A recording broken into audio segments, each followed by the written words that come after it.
पहाड़ की खेती किसानी को दिए हैं।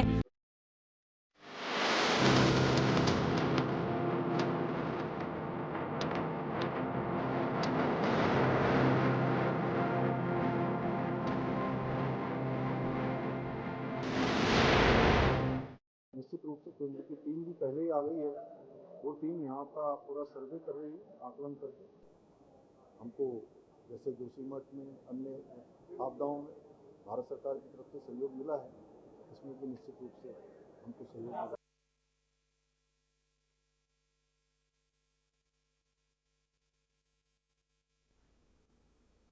तो वहीं देहरादून में प्रस्तावित वीवीआईपी कार्यक्रम के मद्देनजर एसडीआरएफ बटालियन और देहरादून में पुलिस बल की ब्रीफिंग आयोजित की गई। ब्रीफिंग में ADG V Murugesan, ADG AP Anshuman, IG Garhwal Rajiv Swaroop और एसएसपी देहरादून अजय सिंह सहित वरिष्ठ अधिकारी मौजूद रहे। वहीं ब्रीफिंग में सुरक्षा प्रबंधों की समीक्षा की गई और सभी पुलिस कर्मियों को सतर्क रहकर ड्यूटी निभाने के निर्देश दिए गए। वहीं पुलिस बल को समय से 3 घंटे पूर्व ड्यूटी स्थल पर पहुंचने, पहचान पत्र रखने, मोबाइल का प्रयोग न करने और बिना सूचना ड्यूटी छोड़ने से मना किया गया। ब्रीफिंग के बाद पुलिस बल की रिहर्सल भी कराई गई, जिससे अधिकारियों ने ड्यूटी पॉइंट पर जाकर आवश्यक दिशा निर्देश भी दिए।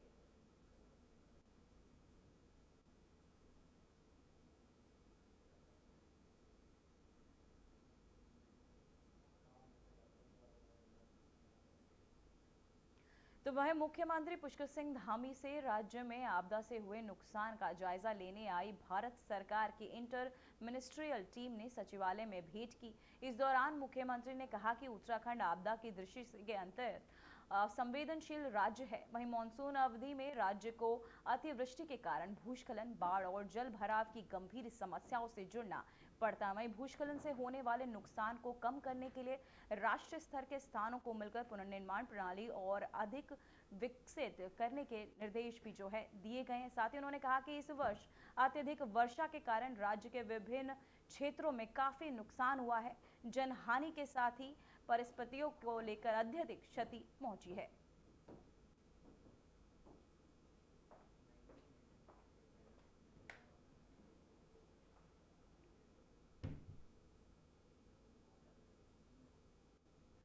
तो वहीं मुख्यमंत्री पुष्कर सिंह धामी की अध्यक्षता में राज्य मंत्रिमंडल की अहम बैठक बुधवार को हुई। वहीं कैबिनेट बैठक में 6 महत्वपूर्ण प्रस्तावों को मंजूरी दी गई। बैठक में शिक्षा, शहरी विकास, आवास, स्वास्थ्य, आपदा प्रबंधन समेत अन्य विभागों के प्रस्तावों पर चर्चा की गई।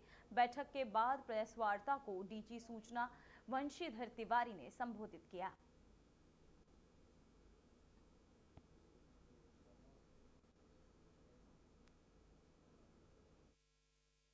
परियोजना जो पशुपालन विभाग की एक स्कीम है, राज्य में पोल्ट्री मीट व अंडों की कमी को दूर करने के लिए, स्वरोजगार को बढ़ावा देने के उद्देश्य से, साथ ही साथ पलायन रोकने और प्रोटीन की कमी को दूर करने के उद्देश्य से, चूंकि हमारे पर्वतीय जो जनपद है वहाँ पर जो कुक्कुट फीड जाता है उसकी ट्रांसपोर्टेशन कास्ट अधिक होती है, तो वहाँ पर जो मुर्गी उत्पादन है, मुर्गी पालन जो है अपेक्षाकृत थोड़ा महंगा हो जाता है।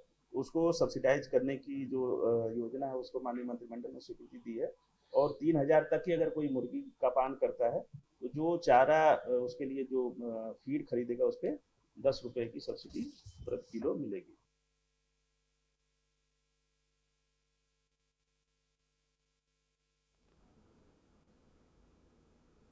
तो वही भारतीय जनता पार्टी ने कड़ा कदम उठाते हुए भारतीय जनता युवा मोर्चा के प्रदेश मंत्री विपिन पांडे को तत्काल प्रभाव से पद से हटाते हुए पार्टी से निष्कासित कर दिया है। पार्टी ने ये कार्यवाही अनुशासनात्मक कारणों के आधार पर की है। हालांकि आधिकारिक बयान से निष्कासन के पीछे के स्पष्ट कारणों का उल्लेख नहीं किया गया है। बीजेपी नेतृत्व में स्पष्ट किया गया कि संगठन के अनुशासनहीनता को किसी भी स्तर पर बर्दाश्त नहीं किया जाएगा।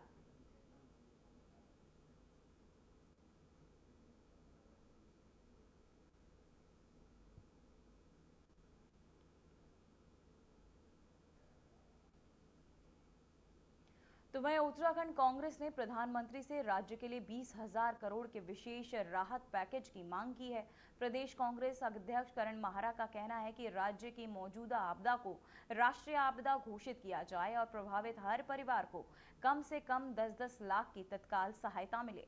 उन्होंने कहा कि अकेले जोशीमठ में पुनर्निर्माण में ही 6,000 करोड़ की जरूरत है, जबकि धामी सरकार ने केंद्र से केवल 5,700 करोड़ मांगे हैं। करण महारा ने केंद्र और राज्य सरकार से विशेषज्ञ टीमों की तैनाती कर भविष्य की आपदाओं से निपटने की ठोस रणनीति बनाने की मांग भी की है।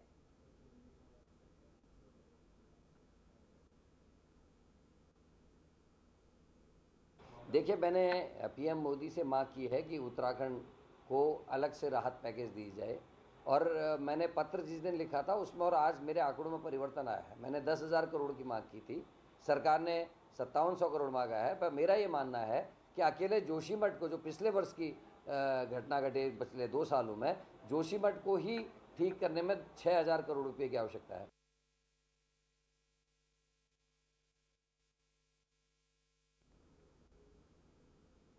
तो वही खबर देहरादून से, जहां आर्यन टीवी की खबर का एक बार फिर असर देखने को मिला। बता दें कि देहरादून में अवैध खनन के खिलाफ पुलिस ने बड़ी कार्यवाही की है।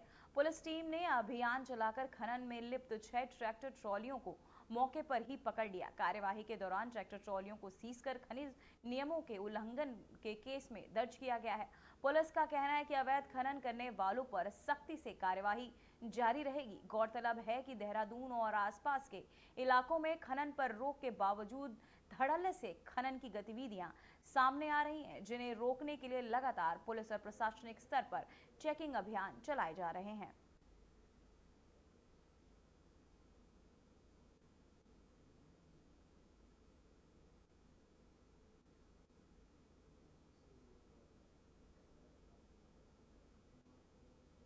तो वही रामनगर तहसील के मालधन चौड़ और शिवानंतपुरम में 65 साल से रह रहे 500 परिवारों को अतिक्रमण का नोटिस दिया गया। ग्रामीणों का आरोप है कि कुछ माफिया सीएम हेल्पलाइन का दुरुपयोग कर फर्जी शिकायतें डाल रहे थे। ग्रामीणों ने विरोध जताते हुए एसडीएम को ज्ञापन सौंपा और चेतावनी दी कि गरीबों पर कार्रवाई हुई तो आंदोलन होगा।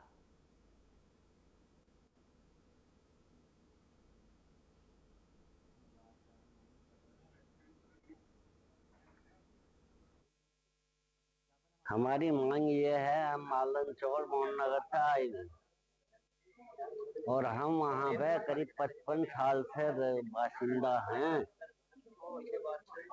मोहन नगर में, और आज तक उसी जमीन को जोत खोद के हम अपना टाइम पास कर रहे हैं, जिंदगी बसर कर रहे हैं। आज हमें उठाने की 2-4 घर हैं हमारे पूरे मालदन चौड़ क्षेत्र में, और ऐसा भी मैंने कुछ सुना है कि साहब ये मुसलमान यहाँ उल्टे सीधे काम करते हैं, हमें परेशान करते हैं। देखिए, आज हम सभी जितने भी हमारे ग्रामीण वासी यहाँ पर आए हैं, सभी लोग हम यहाँ पर इसलिए मौजूद हैं कि किसी एक व्यक्ति विशेष के द्वारा किसी एक व्यक्ति विशेष को टारगेट करके उसके जो शिकायत है वो सीएम पोर्टल पर कर दी गई कि यह अवैध जमीन पे या सरकारी भूमि पे निवास करते हैं, जबकि ऐसा नहीं है। जो हमारे सलीम अहमद साहिल भाई हैं, वो कई सालों से उनके पिताजी, उनके माताजी, उनके दादा दादी और स्वयं खुद सलीम भाई जो जिनकी पैदाइश यहीं की है, वो लोग हमारे यहीं मोहन नगर में मालदन चौड़ में तब से निवास कर रहे हैं। तो सरकार के द्वारा एक नोटिस इनको उप जिलाधिकारी के द्वारा से एक प्राप्त हुआ कि आपने एक अवैध भूमि में कब्जा किया है और आप इसे खाली करें, खाली नहीं करेंगे तो हम मजबूरन अपने प्रशासन से खाली करवाएंगे।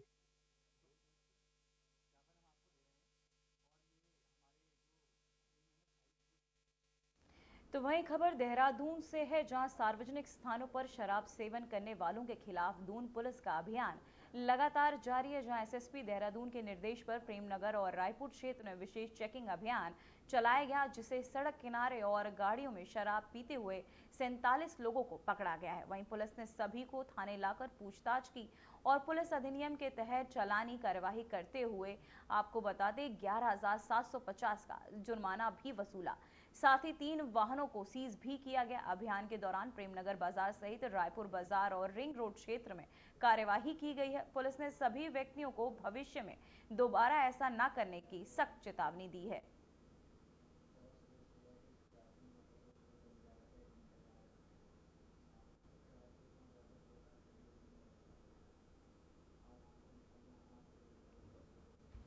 तो तो वहीं आपको बताते चले 11,750 रुपए का जुर्माना भी पुलिस ने वसूला है। साथ ही दून पुलिस का शराब को लेकर ये चेकिंग अभियान जो है लगातार जारी है, जहां इसके चलते 3 वाहन भी मौके से पुलिस ने सीज किए हैं। वहीं विशेष चेकिंग अभियान जो है चलाया गया, जिसमें सड़क किनारे और गाड़ियों में शराब पीते हुए 47 लोगों को पकड़ा भी गया है।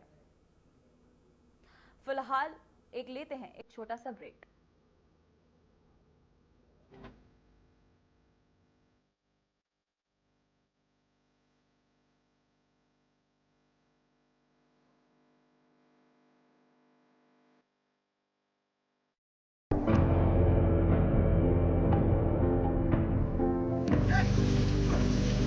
तभी पानी की कमी से सूखते उत्तराखंड के इन खेतों में अब लहलहा रही हैं फसलें। राज्य में सिंचाई की आधुनिक तकनीकी ने खोल दिए हैं किसानों के तरक्की के द्वार। इन सीढ़ीदार खेतों में प्राकृतिक स्रोतों के जरिए पानी पहुंचाना हमेशा चुनौतीपूर्ण रहा है, लेकिन उत्तराखंड सरकार की पहल से सोलर पंप लिफ्ट सिंचाई योजना निर्माण के जरिए पानी को खेतों तक पहुंचाना हो गया है बेहद आसान। लघु सिंचाई परियोजना के तहत सिंचाई के लिए बने सोलर वाटर लिफ्टिंग सिस्टम व अलग अलग तकनीकी से बनाए गए पानी के टैंकों ने पहाड़ की खेती किसानी को दिए हैं नए आयाम। सिंचाई होने से किसान बंजर पड़े खेतों पर नकदी फसलें उगाकर कर रहे हैं लाखों की कमाई।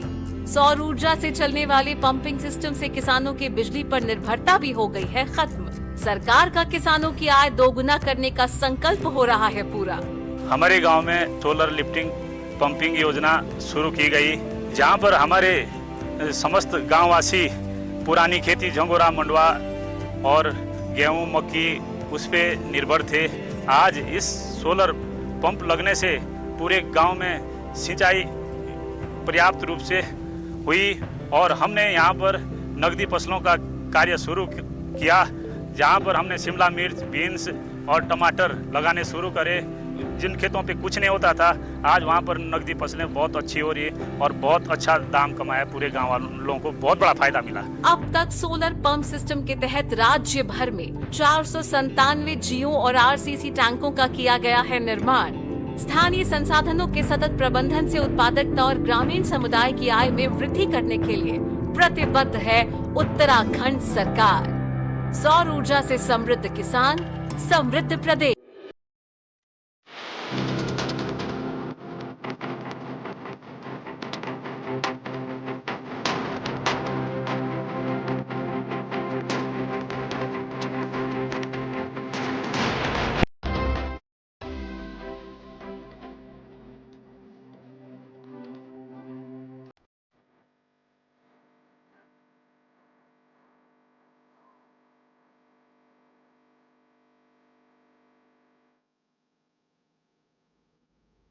ब्रेक के बाद खबरों में एक बार फिर से आपका स्वागत है। रुड़की के सिविल लाइन कोतवाली क्षेत्र में युवाओं का चलती कार पर हुड़दंग का ये वीडियो सोशल मीडिया पर वायरल हो रहा है।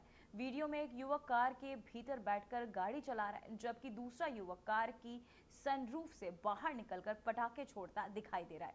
इस दौरान राहगीरों को काफी परेशानियों का सामना भी करना पड़ रहा है और कार के अंदर हूटर की आवाज भी सुनाई दे रही है। हरिद्वार एसएसपी आपको बता दें, एसएसपी प्रवीण सिंह डोभाल ने बताया कि मामला संज्ञान में लिया गया है और वीडियो के आधार पर आरोपियों की पहचान कर उचित कार्यवाही की जाएगी।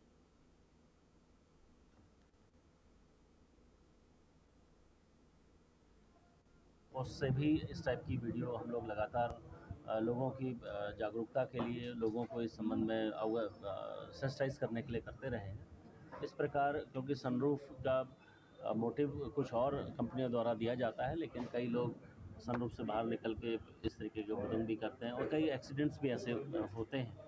मैं सभी लोगों से ये आह्वान भी करूँगा, सभी लोगों से मैं ये अपनी ओर से ऐसी उनसे उम्मीद करता हूँ कि इस प्रकार की जो सनरूफ से बाहर निकल के हुड़दंग ना मचाएं। इस तरीके की अगर ऐसा कोई मामला हुड़दंग मचाता हुआ पाया जाता है तो उसके खिलाफ जो भी वैधानिक कार्रवाई की जाएगी।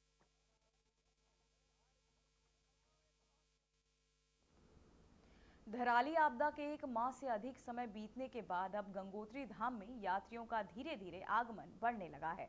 मार्ग सुचारू होने के साथ ही मंदिर प्रांगण में भी श्रद्धालुओं की संख्या बढ़ती नजर आ रही है। तीर्थ पुरोहितों का कहना है कि प्रशासन को राष्ट्रीय राजमार्ग पर युद्ध स्तर पर कार्य कर बड़े वाहनों के लिए मार्ग जल्द खोलने का प्रयास करना चाहिए।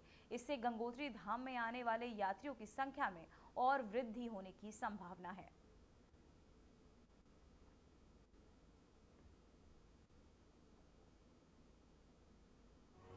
मैया की आज धराली आपदा के 1 महीने 4 दिन बाद कुछ तीर्थयात्री गंगोत्री धाम में दर्शन को पहुंचे हैं और हमें पूरी उम्मीद है कि यह सिलसिला लगातार जारी रहेगा। शासन प्रशासन थोड़ा रोड पे ध्यान दे दे तो हमें उम्मीद है कि अभी कुछ महीना तीर्थयात्री को बचा हुआ है, तो इस समय में काफी तीर्थयात्री गंगोत्री धाम को पहुंचेंगे। जय गंगे मैया।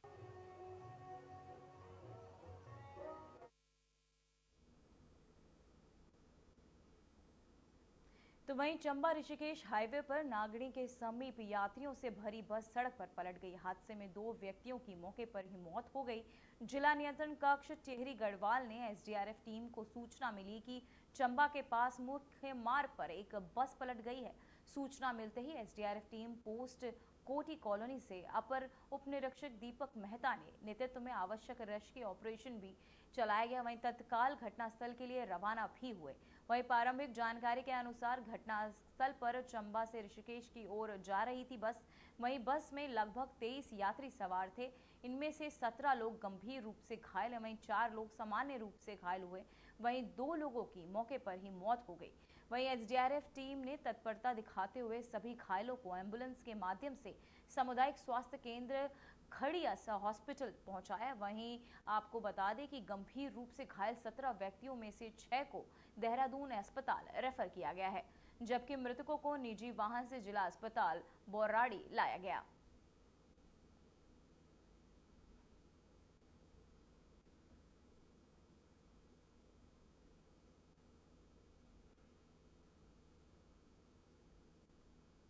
तो वहीं केदारनाथ यात्रा मार्ग पर स्थित लौचौली के क्षेत्र में एक दर्दनाक हादसे में एक यात्री खाई में गिर गया, जिसकी सूचना मिलते ही पुलिस चौकी लौचौली के पास एसडीआरएफ टीम को सूचित किया। सूचना पर त्वरित कार्यवाही करते हुए उपनिरीक्षक सुरेंद्र सिंह के नेतृत्व में एसडीआरएफ टीम मौके पर पहुंची और रेस्क्यू ऑपरेशन चलाया। टीम ने यात्री को खाई से बाहर निकालकर स्ट्रेचर के माध्यम से बड़ी लौचौली अस्पताल पहुंचाया, जिसका चिकित्सकों ने उसे मृत घोषित कर दिया है। घटना की जांच स्थानीय पुलिस के तहत की जा रही है। एसडीआरएफ की त्वरित कार्यवाही के बावजूद यात्रियों की जान नहीं बच सकी। फिलहाल मृतक की पहचान और हादसे के कारणों की जांच स्थानीय पुलिस के तहत की जा रही है।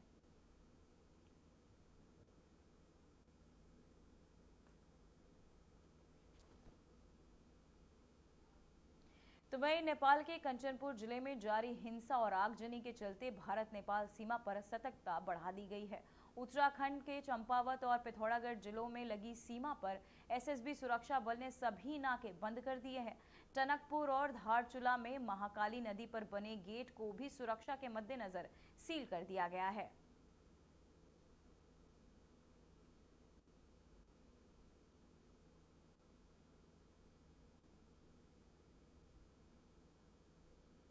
तो वहीं उत्तरकाशी के गंगोत्री राष्ट्रीय राजमार्ग नालू पानी क्षेत्र में पहाड़ से बड़े बोल्डर गिरने के कारण मार्ग बंद हो गया। इससे गंगोत्री धाम आने वाले वाहनों की आवाजाही प्रभावित हुई है। बीआरओ टीम ने मौके पर पहुंचकर बोल्डर हटाने का कार्य शुरू कर दिया है। तो वहीं प्रशासन ने यात्रियों से सुरक्षा का ध्यान रखने की अपील की है।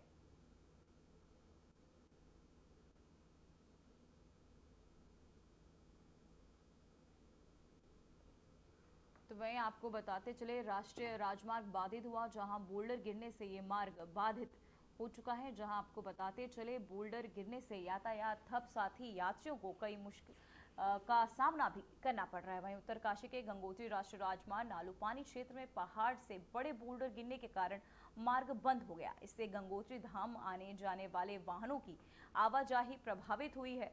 तो वहीं बीआरओ टीम ने मौके पर पहुंचकर बोल्डर हटाने का कार्य शुरू कर दिया है। साथ ही प्रशासन ने यात्रियों से सुरक्षा का ध्यान रखने की अपील भी की है। तो वहीं आपको बताते चले कि गंगोत्री राष्ट्रीय राजमार्ग बाधित होने के कारण यात्रियों को दिक्कतों का सामना भी करना पड़ रहा है। साथ ही बोल्डर गिरने से मार्ग बाधित हुआ, जिसके चलते यातायात ठप हो गया है। वहीं बोल्डर हटाने का काम लगातार चल रहा है। साथ ही लोगों से इस प्रशासन के तहत लगातार अपील भी की जा रही है सतर्क रहने के लिए। साथ ही आपको बताते चले, बोल्डर गिरने की वजह से यातायात जो है ठप हो चुका है, जिसके चलते स्थानीय लोगों और पर्यटकों को काफी दिक्कतों का सामना करना पड़ रहा है। तो वहीं रुड़की के खज्जरपुर क्षेत्र से बड़ी खबर सामने आई, जहां सांपों के जहर से अवैध कारोबार की शिकायत पर कार्यवाही करते हुए वन विभाग की टीम ने गोदाम में छापा मारा और जहरीले सांपों को बरामद किया है, जिसमें कोबरा और रसेल वाइपर शामिल है। वहीं मौके पर गोदाम मालिक फरार हो गया। टीम ने सभी सांपों को कब्जे में लेकर आगे की कार्यवाही शुरू कर दी है। वहीं PFA ऑर्गेनाइजेशन के आए कार्यकर्ताओं ने गौरव गुप्ता की सूचना पर वन विभाग की टीम खज्जरपुर स्थित एक गोदाम पर पहुंची। वहीं वन विभाग के अधिकारी का कहना है कि इस व्यापार का लाइसेंस एक्सपायर हो चुका था। वहीं वाइल्ड लाइफ एक्ट के तहत कड़ी कार्यवाही की जाएगी। साथ ही मौके पर गोदाम मालिक नहीं मिला, जिसकी तलाश अभी भी पुलिस कर रही है।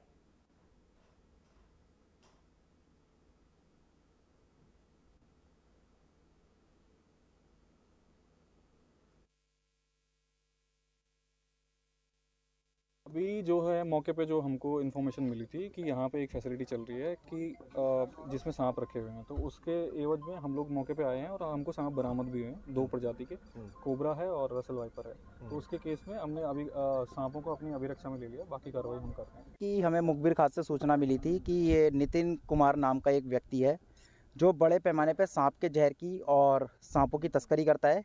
और जितना भी ये सांप का जो जहर है, वो जितने भी तस्कर हैं जो रेप पार्टी ऑर्गेनाइज कराते हैं, जैसे आपको पता होगा पिछले दिनों हमने एलविश यादव को पकड़ा था सांप के जहर के साथ। एलविश यादव और उसके गिरोह के लोगों को ये जहर सप्लाई होता था रेप पार्टियों में। और ये जांच का विषय है कि इतने बड़े पैमाने पे यहाँ काम हो रहा है, यहाँ सांप रखे हुए हैं जंगल में, ठीक है। 2023 की ये परमिशन दिखा के, जबकि इसकी परमिशन लैप्स है, उसके बाद ही उस परमिशन को दिखा के यहाँ पर सांप ला रहे हैं, सांपों का जहर निकाल रहे हैं। और जब वो सांप की विष ग्रंथि निकल जाती है, वो मर जाता है, तो उसको यहीं पर ही खेतों में दाब दिया जाता है। क्या PFA को पता चल गया दिल्ली से कि यहाँ पर 80-90 सांप रखे हुए हैं और सांपों का जहर रखा हुआ है?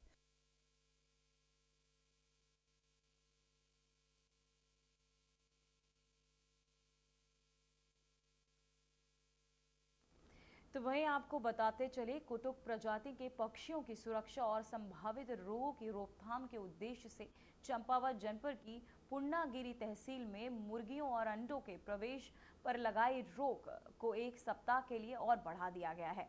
प्रशासन के तहत जारी आदेश के अनुसार 8 सितंबर 2025 को पहले से लागू रोक का 1 सप्ताह पूर्ण होने के बाद 9 सितंबर 2025 से अगले 1 हफ्ता तक पूर्णागिरी क्षेत्र में समस्त एंट्री पॉइंट पर मुर्गियों और अंडों के परिवहन और आवागमन पर सख्त प्रतिबंध रहेगा।